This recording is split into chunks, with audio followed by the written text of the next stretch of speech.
Welcome back to the morning show here on Arise News. Over 7 million people suffer from depression in Nigeria. Today, the World Health Organization has reported that by 2020, there will be at least one suicide every 20 seconds across the world.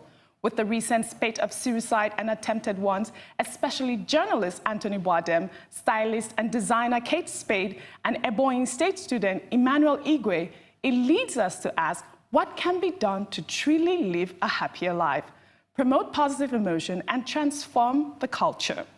Joining us further to discuss is our guest of the day, Chude Jideonwo, and Arise correspondent, Aaron.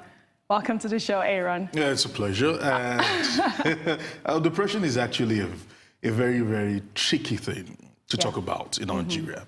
Because if you come from the school of thought that I do come from, it's a little bit difficult to discuss it openly because everything, you want to always spiritualize things that happen to you. So as a human being, that's another angle to it again. You want to always spiritualize things that happen to you. That's what Chude said earlier. Yeah, and I feel like it's almost a norm here. Yeah, so in Nigeria, when something happens to you, you'd be like, what caused it? What is the problem? Who is attacking me? Right?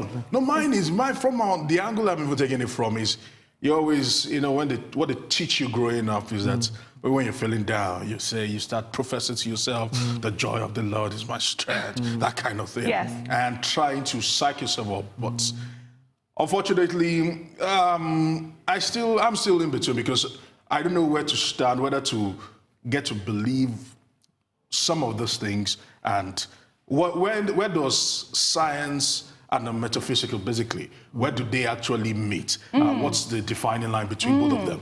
Because that's something that we in the African setting and in the African plane have to always deal with.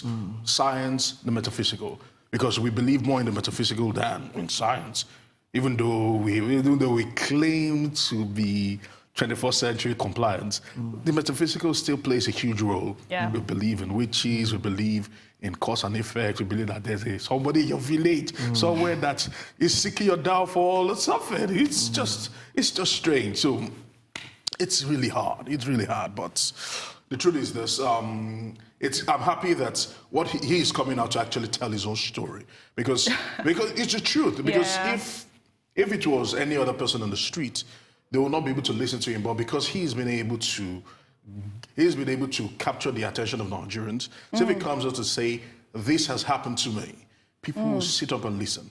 Because although people have not come out to start speaking, another talk about depression is what happens to women that actually give birth, the post. Oh yes, the post-traumatic. Chude, what do you think about that? That angle especially. Depression is a thing. It's a real thing. Yeah, but we've not seen any Nigerian celebrity come out to say, I have faced it. Because again, we're a society that, again, so it's stigma, it's culture.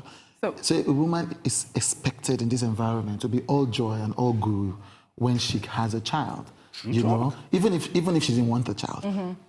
Even if she didn't want the child. Because first and foremost, the religions, things that stop you from planning your family. There are all kinds of taboos. And then when you give birth to a child, everybody expects you to be like all happy. No matter how much pain you've gone through. My mother went through depression when she had that. So women don't talk about it. There's no social incentive. If you do, those you're ungrateful to God. And probably maybe it's a witch or a spirit that is kind of we need to transform the culture. That's what Joy Inc. is going to do. We're going to transform the culture and understand that depression is alive, depression is real, and you do not have to be ashamed about it. Come out, talk about it, share your depression stories, and hopefully you'll get help.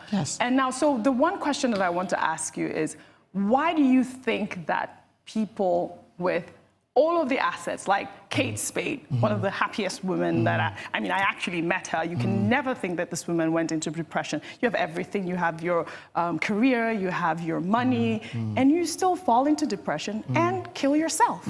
So why do you think that happens? So first, I'm always very careful in saying why I think, because even psychiatrists can't assess a patient without meeting with the patient. Right. But there are a lot of things. The foundation of this is that As a researcher, I always quote University of Kansas, Stephen Ladi, one of the leading researchers on depression. He says depression is a disease of civilization. Depression is a disease of civilization. You know what? We're going to stop there, Chude, and we're going to have you come back on the show for sure. I would love to hear more about that. Thank you so much, Chude, for joining me. And Aaron, I hope I see you here again on our tape. Always a pleasure. All right. Well, that brings us to the end of the morning show today. Thank you for watching. From my team and I here in Lagos, enjoy the rest of your morning and, of course, the rest of your day. Goodbye.